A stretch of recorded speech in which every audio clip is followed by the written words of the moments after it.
Madina's Shopping Center. Nandito yung tindahan ng gold.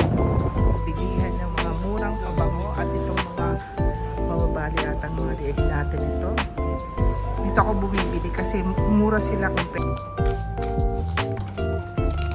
sila with the dessert. Order natin pizza. Visit pizza. Yan, ang daming nakaabang.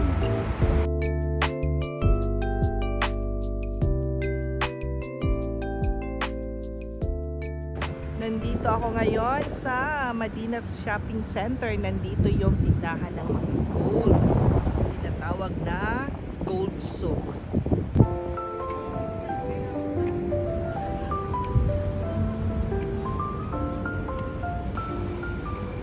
Lakad tayo dito papasok. At itutour ko muna kayo dito sa loob ng Madina's Shopping Center.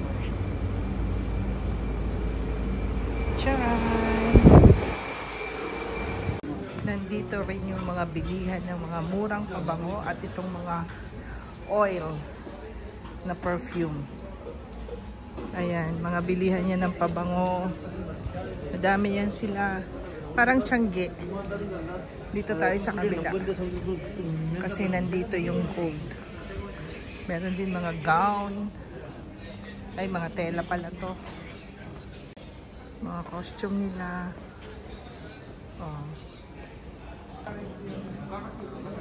Maraming mga accessories, mga bags. Yeah, bagger here. Ayan. Nakakalito dito dahil masyado siyang malaki. Minsan nahihirapan akong lumabas.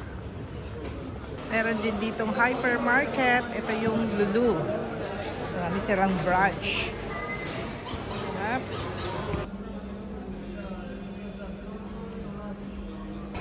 Wow, ang cute ng bottle for the perfume. Ayan na, bilihan ng mga diamonds. Lakad-lakad. Andito na ang bilihan ng ginto. Nandito na tayo sa bilihan ng mga gold. Pakita ko sa inyo. Sa likod ko. Teka lang. Ayan, naglalakihan. Mga 22 karat yata yan. Nakita nyo? Ay. Korean gold. Kumusta naman itong mga kwentas na ito? Mababali atang mga liig natin ito. Ito po, ayan. Nagbibili din sila ng gold. Yung mga luma nyo, kung gusto nyo nang ipalit ng bago. Ayan. Hindi ko alam magkano ngayon ang rate ng gold. Alamin pa natin. Punta tayo dun sa bilihan ng gold bar. Kasi may nagpapabili sa akin. May BFF. Habang ano. Kasi tumataas ang presyo eh. O, nakita nyo. It's a good investment. At least ito, nag-a-appreciate. Diba? Habang tumatagal, lalong tumataas ang presyo. So, good investment. Ang lawak po nito. Kaya, dapat tatandaan mo kung saan ka dumaan. Buti nagvi-video ako. Mare-review ko. Dito tayo sa Banias, Kinakabayan. Ayan, pasok tayo. Dito, Kinakabayan. Dito ako bumibili kasi mura sila compared sa iba. Kaya lang, yung design nila hindi kasing, yung mas madami ang pagpipilian. Dito limited. Ayan, ang daming pagpipilian. Magkano 308 na yung 18 karat.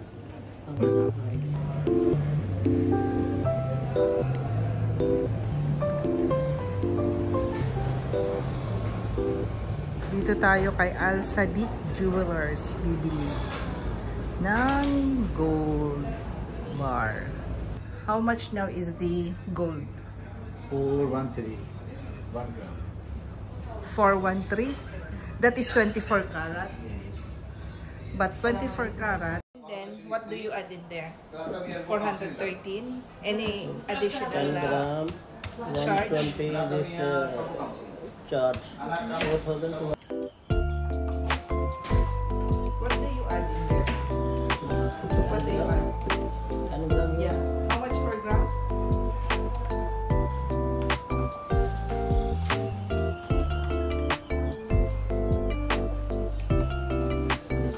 ID. Ini ID. Ay, this next time. Ano? Kailangan Mobile. ng ID. Mobile. Kailangan ng ID, Emirex ID, tsaka telephone number dito. Mobile number. Pagkabibili. Naka-register kasi siya. Ayan.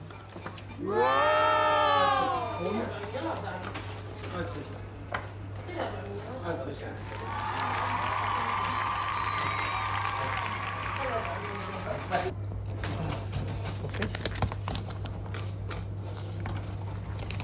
Ning, pagka 24 karat to.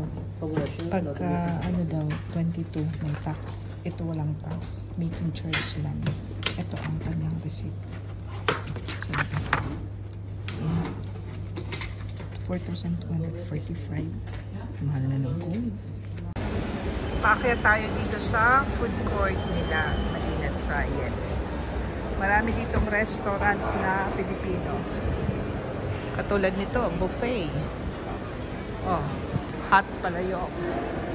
For only 29 pag lunch. And then pag dinner, 49. Meron din itong Pulutan House. Ayan. Buffet din sila dito. Kaso, lugi tayo din sa buffet. Kaya hindi ba tayo kakain na madami? Ayan. Sa kanila naman ay parang mas mura. Dahil 32 dirhams. Eat all you can. Meron din pala sila ditong a la carte. Ayan, 12 dirhams. Hello. 1 dish and then 2 dishes, 15 dirhams. So, ito yung kanilang ano, pinasok na natin. Pera dito. Pwede naman po yung roasted, pero itong tilapia din. Okay. Kompleto sila with the dessert and then this parang ganito. Meron silang bacon, gulay. Ano to? Lechon paksiw na manok po. Ah, okay. And then kare-kare. Oh, sarap ng kare-kare. Magkano yung ano, 32 plus bat? 33.60 po. May halo-halo na din po yan. Oo nga. Tsaka ito mayroong dilis. Oh, sarap. Parang gusto ko tuloy mag-buffet. Kasama po yun sa 49. Ay, magkano yun? 49. Pero pag dito lang. 32 cents for the sama. Ah.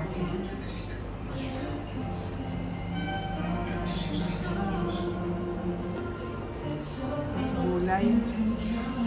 Ito mukhang masarap din.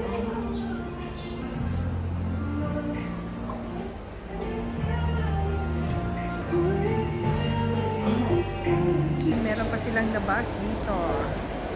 PH, Philippine Pulutan House. Ito tayo parang sa kasal. Para tayo attend ng kasal, o, di ba? May reception. Dito tayo. Ayan na. Order natin. O, di ba may gulay na. May beef, may iced tea, may soup. Kompleto with a bagoong. Meron pa pala sila doon sa taas. Dami pala. Kain po muna tayo nitong kanilang ano. Ito ating in-order. Asya, kain muna ako ha. Gusto nyo sumalo? Saluhan nyo ako. Ang harap yung bagoong. Malamang. Parang gutom na naman tayo ah. Sarap sana nun may dilis kaso ang dami naman. Mura lang sana. Double the price lang nitong ano kinakain ko. Naka-buffet ka na. Ito 2 ulam lang. Yung double the price.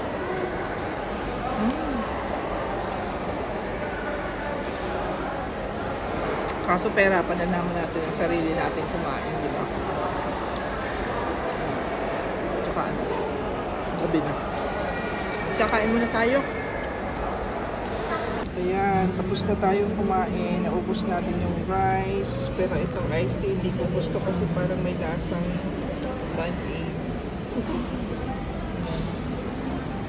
Ayan, meron silang Kabayan Clinic dito sa Madinat Sayan.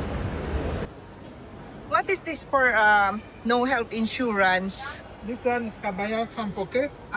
This Kabayakam, you come, we have it on Tuesdays, Wednesdays, and Thursdays, 2 p.m. to 10 p.m.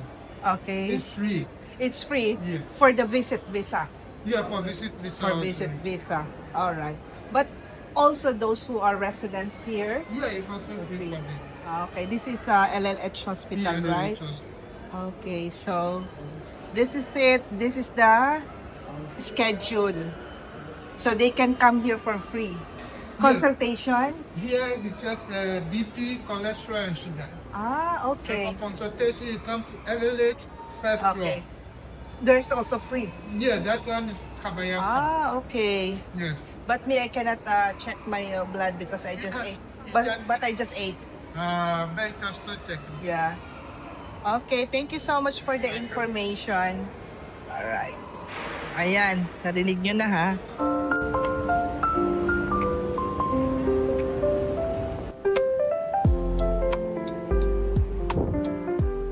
Ito yung labas. And main entrance ng Madinat Shopping Center. Busog na busog ako. Ito yung labas ng Madinat Shopping Center. Mga buildings. Ayan. Bale, dahil ako'y busog na busog sa aking kinain na 1 cup of rice, ay magbabas na lang ako para makapaglakad ako. Ayan. Tatawid tayo doon sa kabilang kalsada kung nasaan yung bus stop. Hindi ako magta-taxi. Kasi pag nag-taxi ako, wala lang, upo lang ako, tapos pagdating sa bahay, ano na, higa na. Sige, tara.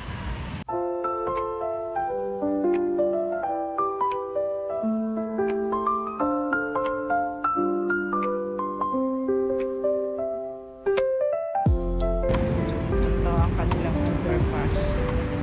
Diyan tayo dadaan para tumawid tayo doon sa kabilang bus stop. May mailaw naman dito, maliwanag naman ang daanan, at saka madaming tao ngayon, mga nakasalubong ko.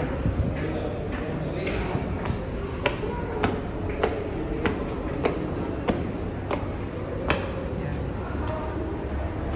At saka ito na yung palabas. Paakyat na. Yan na. Ayan po yung bus stop. Nakikita nyo yan, yung air-conditioned na bus shelter. Ayan po yung mga bus number dito sa tapat ng Madinat Shopping Center. Ano yung kaya yung camera dyan? Para saan kaya? Baka may gustong magpa-picture? Alam. Maglakad na lang tayo doon papunta sa may Electro Street kasi dito sa Moror ay dalawang bus lang pwede kong sakyan. Doon, lahat ng bus na dadaan ay masasakyan. Okay, let's walk. Blurry siya kasi humid. Para siyang ma-fog. Okay, samahan niyo ako maglakad. Let's go, let's go. Ito na yung Electro Street. Ayan, daming nakatambay. Ayan, ang daming nakaabang. Na-delayed yata yung bus. Kasi sobrang traffic. Ala, tingnan nyo, ang daming pasahero. Yan po yung mga numbers dito sa Electra. After ng Moror Street. Yan ang mga number ng bus na dumadaan.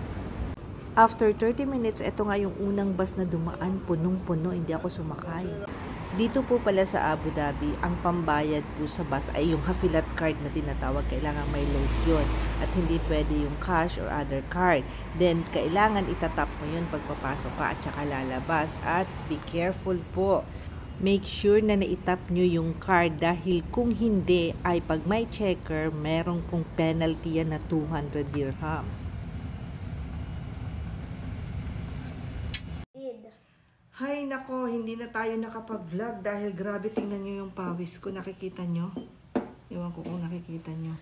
Tuluan. Walang mga bus. Yung pang dalawang bus lang yung sinakyan ko, nakisiksika na talaga ako kasi yung unang bus punong-puno para tayong sardinas doon.